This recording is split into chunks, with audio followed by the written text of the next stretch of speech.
Hey everybody, today is April 15th, 2022. I'm Gene. And I'm Zane. And welcome to Hanging with Uncle. How's it going, man? Man, it's been a busy week. Dude, honestly, it's been a very long week. Yeah.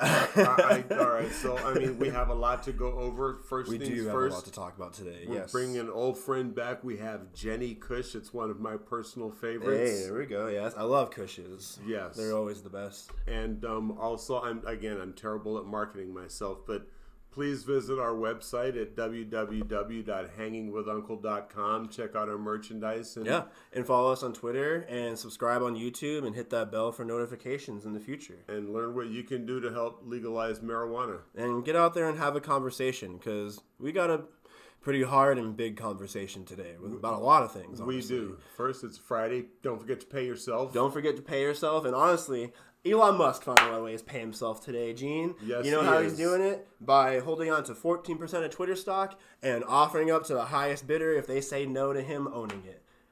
Absolutely insane. Right. And all he does is make money. All he does is make money. The guy's a genius. He's like Chris Carter. All he did was catch touchdowns. Yeah, Twitter has to illegally deny him of his offer and somehow find a legitimate reason to deny his offer. Yeah. Like it's bad for the company, whatever, blah, blah, blah. Or Musk is just going to be like, okay, I'm just going to sell my stock to the highest bidder, then have them duke it out with you. Right. Shit. That's the last thing Twitter wants. Shit. I heard they're taking the poison pill. I guess it's, you have somebody that's like a friend of yours or whatever to buy the stock or whatever just to get back or some shit like that. I don't know. I don't know. Pay to get rid of him. Something like that, yeah. They don't want him to do anything with it. So Exactly. Man. And I wanted to give a shout out to my cousin Pam, who I love dearly. On Wednesday, we talked about student loans, and she was like, Gene, thank you very much. Please don't forget teachers. And I'm like, you're right. Teachers are responsible for ensuring posterity, making sure that we stay educated as a people and not become more ignorant, but become progressive and, proceed with our humanity and bringing it forward. Mm-hmm. And teachers also, when they start out, they also have to do 6 months free of student teaching. Mm-hmm. And they also have to go to school every summer to do continuing education. Yeah, teachers need a break. My mom was a teacher, and my take of it was always teachers teach astronauts, they teach police officers, they teach the president. Someone anywhere has gone through an education, doing something important. They should be the most important because they feed those people that information. Like, I agree. Let's give teachers a free education. Always. Like, we should be catering to our teachers because they are the cornerstone to everything that we do. Right. Right. I also want to give a shout out to my girlfriend, Brittany, for her last day of work today and on to new beginnings with her new job. I'm proud of her. I love her. And yes. I really hope that we can continue making progressive choices in the future together because, man, I'm digging it. Upward and onward to better things. Good job, babe. Definitely more money. Yeah, definitely more. Anyways, let's get into some conversations. We had a story come up earlier in the week about a coach who was preaching and doing prayer and had kind of like a negative feedback to it. Correct? So this case is actually going to the United States Supreme Court on the basis of violating church and state.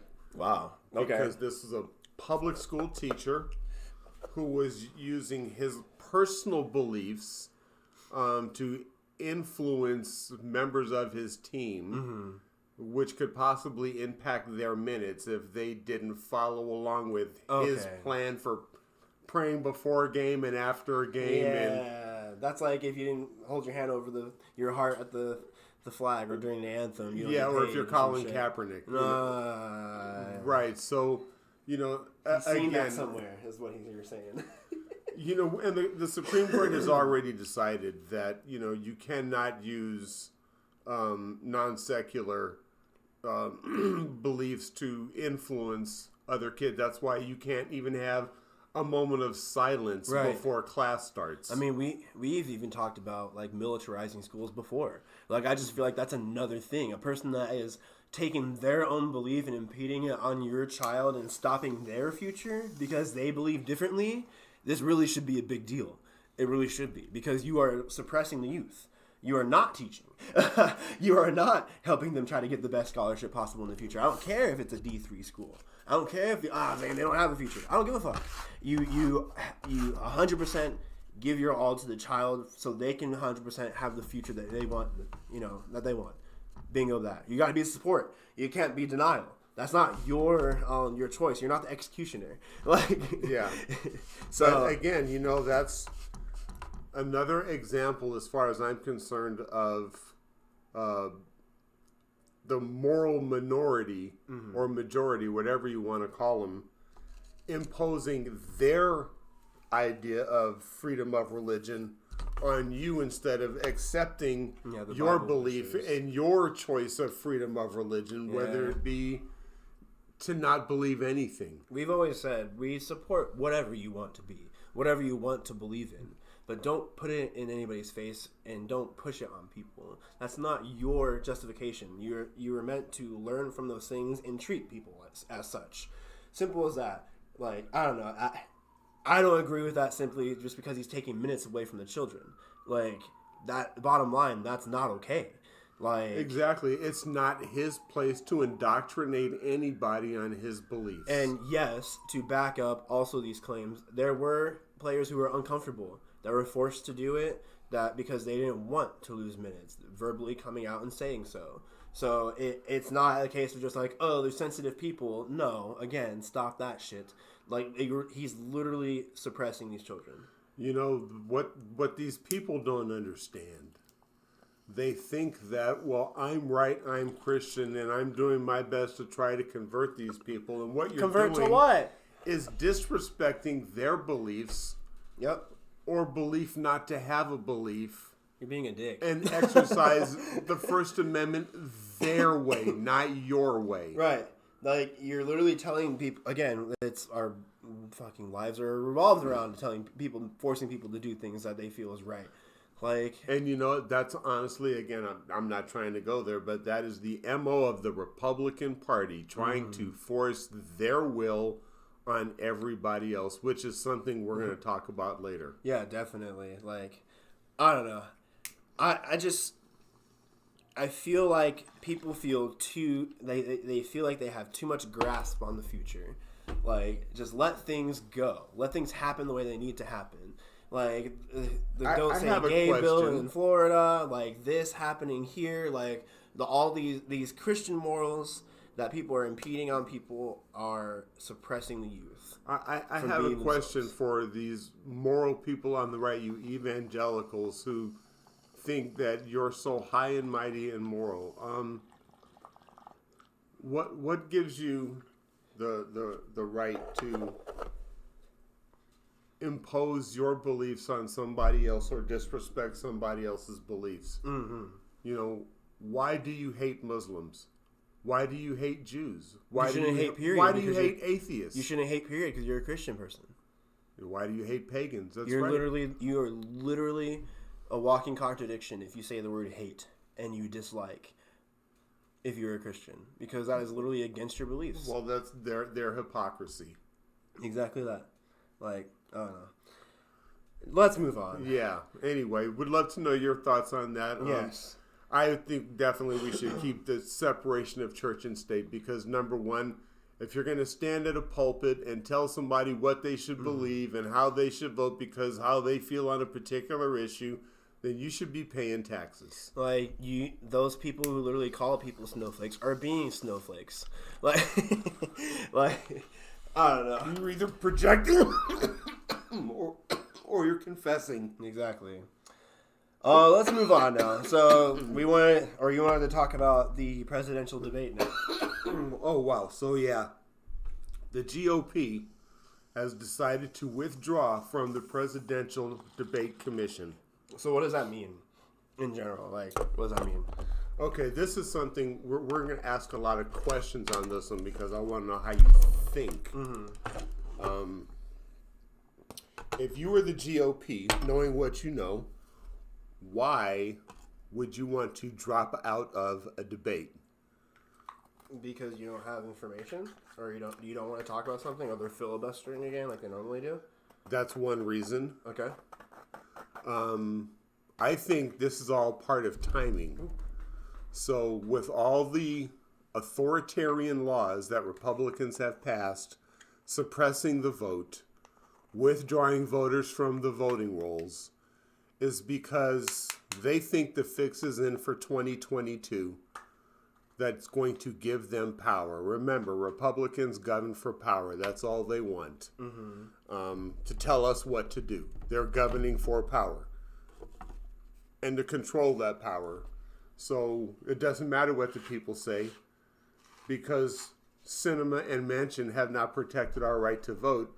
Republicans have been allowed to suppress the voters in their states and ultimately ensure that their party, the Republican Party, always wins.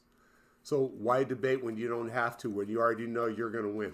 All right, you already know how I feel about the always wanting to win mental aspect, when that shouldn't even be a thing to begin with. Like, there should be a conversation. So walking out and not choosing to be a part of a debate just shows that you don't want to talk about true issues and you don't want to support our country. Instead of changing your message, you rather change the rules, because you know that the people of this country don't want to have anything to do with your message. So you're going to change the rules to impose your will on the rest of us who don't want it. About 7 million people in the last election said we don't want it. In 2016, when Hillary ran, 3 million people more said no, we don't want it. But because of Electoral College, And the stupid little the system. tangerine terror got in the White House.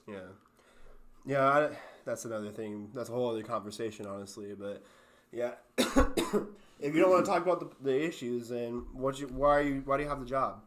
Like that literally tells me you're not performing and doing what you need to do. Well, So, I think they're exposing their hand way too early because they think they have the long game won. That's my real opinion. or they just don't have anything. That's Well, really it. number one, they know they don't have anything, so why debate? Because you're going to look stupid, because the only tactics Republicans have is to talk over somebody when they're talking and not allow them to answer questions and try and dominate the airwaves with their stupidity. I'm just over Trump being a word. I'm over it being a conversation because he lost and that's it. Like, move on, done with it. Yeah, like but find another strategy because that's not it. They all act that way. Literally, I played loser by falling in reverse next to a guy. I had a Trump flag next to him because, like, what the fuck are you holding that for? You know, Like- whenever I watch Ted Cruz interview somebody, he's famous for cutting them off and never letting them answer. Same with Josh Hawley. Right. Same with Jim Jordan. Same with every Republican that I see do that. They always cut off the witness and never let them answer unless it's on their side. If they're controlling it and this their nominee on there, then they're all lovey-dovey. Yeah, I'm over that, honestly. Well, Me too. And there's a lot going on.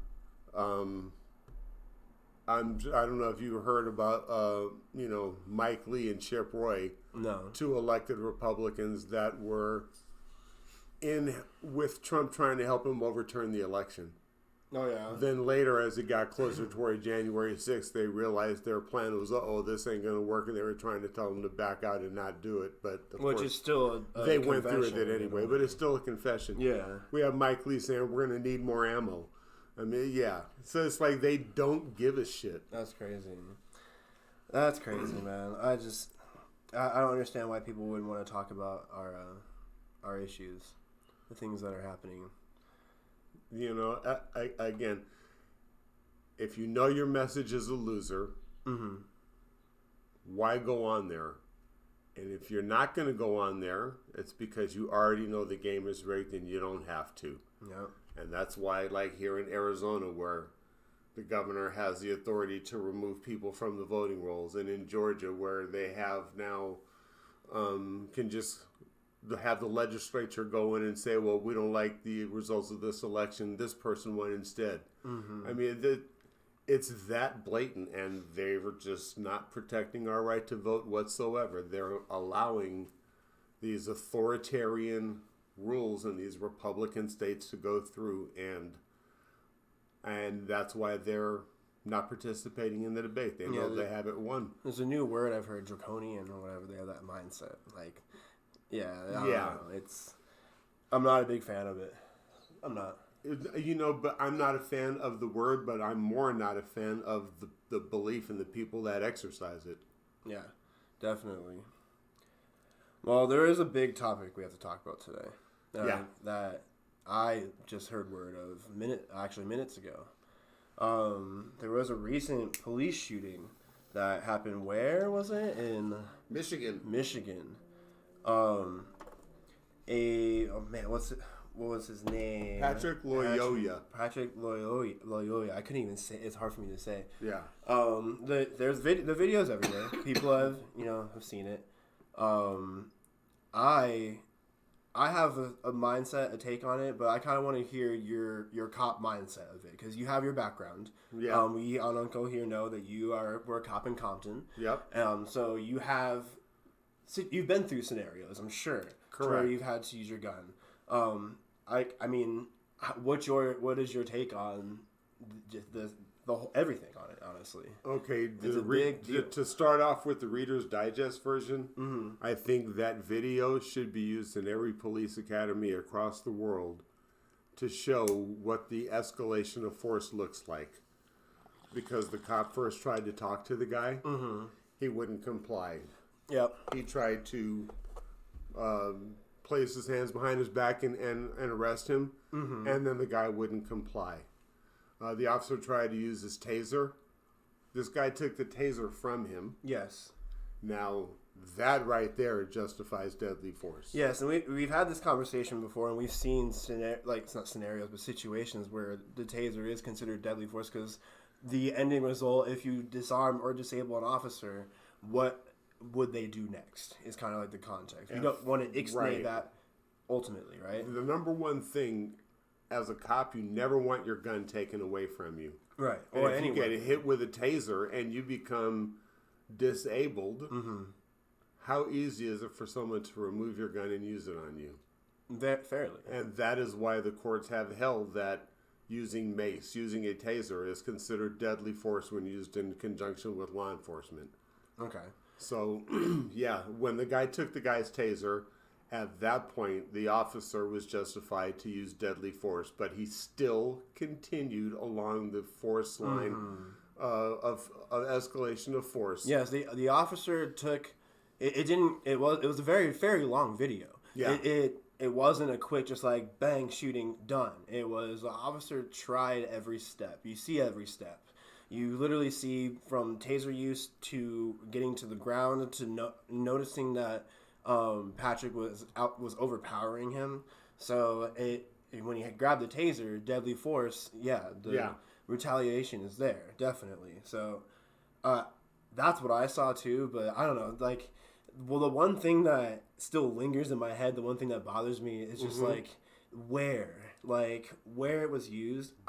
If I were to plug myself in that scenario, I'm not a cop. I've never been a cop. I've never used a gun before. So this is a very foreign thing for me to talk about, but like, I'm thinking if I'm in fight or flight mode, like trying to like survive, like I'm not going to take my time to take the shot.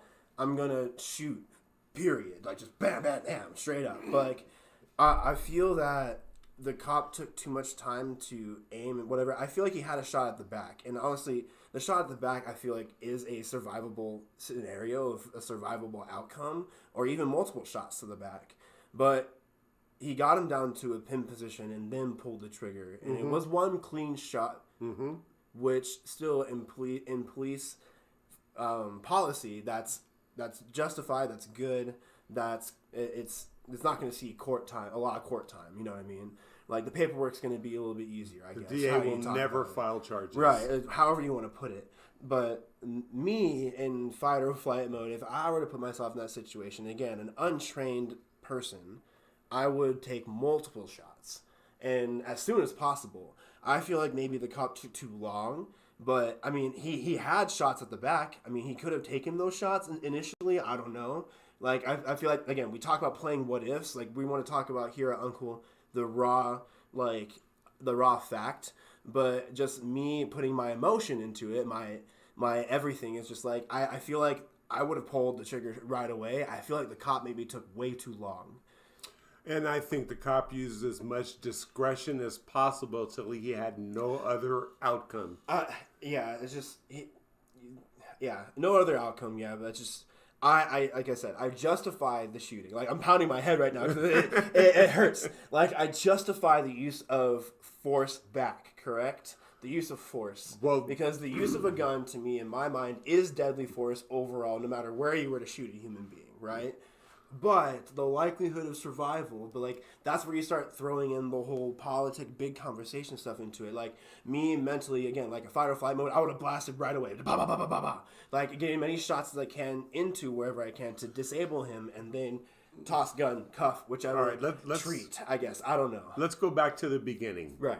Why did the cop stop the guy in the first place? No, the tags didn't match the car. Correct. The plate didn't. So for those that really don't understand that, if you run the plates should be on a Volkswagen, but this guy's driving a Chevy. So that's kind of like what it equates to. So number one, as a cop, I'm thinking there's a good chance I have a stolen car here. Right. I don't know the force this guy used to obtain this possible stolen car. Right. I don't know the circumstances behind it. I don't know the scenario at all. Now, again, from my experience, somebody that doesn't know they're driving a car that is hinky and doesn't match, again, this is just from my experience, is more likely to cooperate. Well, here's my license officer. Well, I had no idea. Well, this is where I got the car. The guy who had it in XYZ, and they're going to be very cooperative. This guy was very defensive from the very beginning. So now as a cop, if I'm thinking I already, number one, have a possible felony because of the stolen car. Yeah, okay. The hairs on my neck are already standing up. So I'm sorry, Mr. Loyola, that you lost your life. And but yes, that's what this is your own fault. Like, that overall, that's what everyone's sad about, is that a life was lost again in this scenario. Like, it's just, that's what I'm sad about overall, and that it took a gun again. Like, it took like it to be on video for everyone to see again, for it to I don't know, man. It's just, it needs to be on video for everyone to see, but like, it's just, there's going to be marches about this. Yes, there's going to be people talking about the opposite side, and yes, I mean, I don't know, being the victim side, just check your shit, man. And these would be people just jumping on the bandwagon, because I'm telling you, this shooting was justified. Like I said, it needs to be used as training in every police department across the world. Right, and I just, me personally, like, it's going to be a big conversation in general, is what I'm saying. It's going to be a conversation out there. My morality is, like, the possibility of survival. Like, I'm one of those people that's like, no human should be able to take a human's life, like, period. That's not their responsibility. But asterisks, in a fight or flight mode, in a moment of the situation where your life is on the line, I mean, it's your life versus theirs. What is most valuable in that situation? And yes, Zane does think that way. So, I mean, man, it's just, it's a hard thing for me to grasp, because I guess it's within my morality. I feel wrong because, honestly, in my mind, like, where the cop puts the barrel of the gun in his back, I would have shot initially. But that's, again, me being the untrained cop, like you said, you're the professional here. But like, it's just me being the just how I'm thinking about it, man. I don't know. It's a very sensitive topic, a very sensitive conversation, I guess. Well, so again, this cop is, number one, automatically, very possibly, in a felonious situation with the traffic stop from the beginning, and this guy takes his taser. As far as I'm concerned, now I've been in those situations. I watched that video, and I remember a very similar situation I was in. The only difference for me, I had a partner that night. Yep. And this video is filmed by a friend, a passenger. Right. The passenger. I was able to get the guy in a carotid hold until he passed out, and then get the cuffs on him. Now, in real life, when you're in a fight and you put somebody down like that, you have at best 5 seconds before the blood is restored because the adrenaline is going and he wakes up. And if the cuffs aren't on, the fight's back on. And I've been in those situations too. You said you've told me you've seen somebody been shot 14 times. Yeah, somebody shot 14 times with a 9mm and live. That's insane. So that's what I'm saying. So to me, watching this officer, what he did, he showed great control of the situation, acted in fear of his life, and ended the situation with one shot. I mean, Done. that period, I guess. I mean, again, morality. What my not morality, just mentally, just like I would have just initially just blasted again. But like that's the difference between you being a trained professional. I guess you've like been in those situations. You've experienced it. You've had the utmost experience in these situations.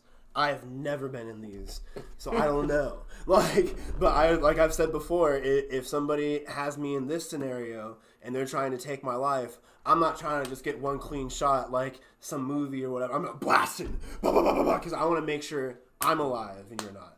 But again, I difference think if there's between protesting on this event, they're grandstanding because this was a justifiable shooting.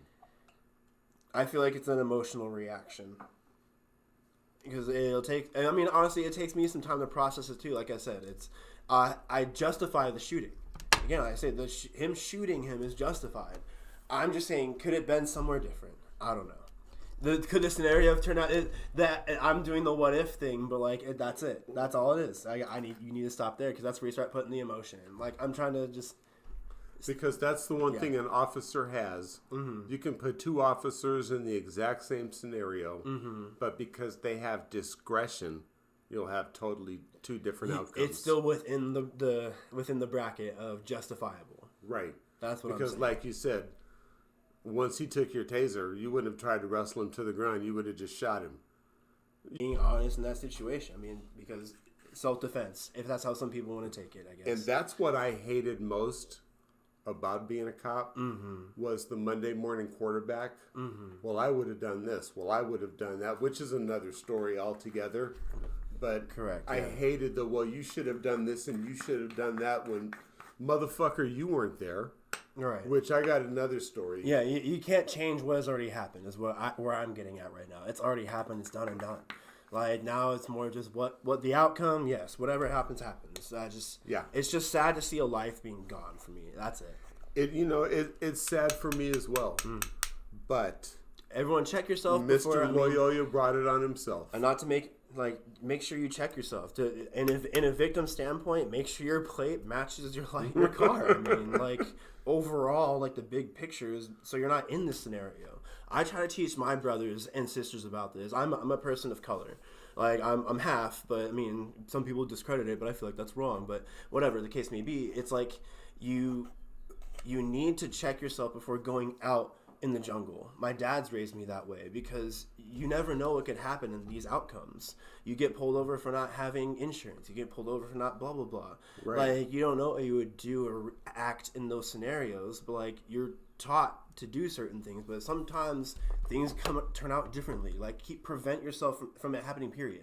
That's what I'm saying. I remember I went to jail in high school once because the guy that was driving the car was under the influence, but I didn't have a driver's license, so they took me in for being out past curfew. Oh wow! And I hadn't had a drop to drink. I mean, confess officers, I really don't know what you're talking about, but I can go get it fixed real quick. Like, yeah, cite me, I guess. Like, sorry. Like, I called my girlfriend straight away because, like, it was literally right after I hired tags. And I couldn't find my license card. And, like, everything was going wrong, so I started freaking out. So I called my girlfriend so she was on the phone with me just to make sure I can go through that scenario calmly. And I went and fixed everything, paid for the ticket, whatever. But, like, everyone's scenario is different. That's what I'm saying is don't put yourself in that situation. Yeah. That's it. Done and done, man. let's move on because we got a dumbass of the week. Yes, and mine are Texans in general. Texas, wake up. Wake up out there. Make smart decisions because this was not one. There was a dolphin beached at off of the coast somewhere. I forgot what coast it is. It starts with a Q. But the dolphin was beached, and they called animal control or whichever to help save the animal, but they decided to try to save the animal also by dragging it back out to the ocean where it still was considered beached, and it was sick, and try to ride it. Initially, it's so depressing. Initially, the emergency services arrived, but the dolphin was dead on scene. So, Texans, wake the fuck up! You're the dumbass of the day because that is from some dumb shit, man. Like, just pour water on the creature, try to keep it wet, survive. Man, all right, your turn. Yeah. So my dumbass of the week is January